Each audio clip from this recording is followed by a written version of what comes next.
Nếu thế giới có đôi khi vô tình làm em ướt mi, hãy cứ bước đến ôm anh và sạc pin cho đến khi cho energy was fulfilled bằng tình yêu rất giản dị.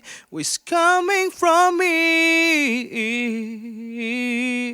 Anh yêu em yêu anh là điều may mắn trên đời, tựa hai nửa linh hồn chẳng tách rời. Thế giới ngoài kia bao rộng với em, cứ quay về với anh thì anh luôn ở đây.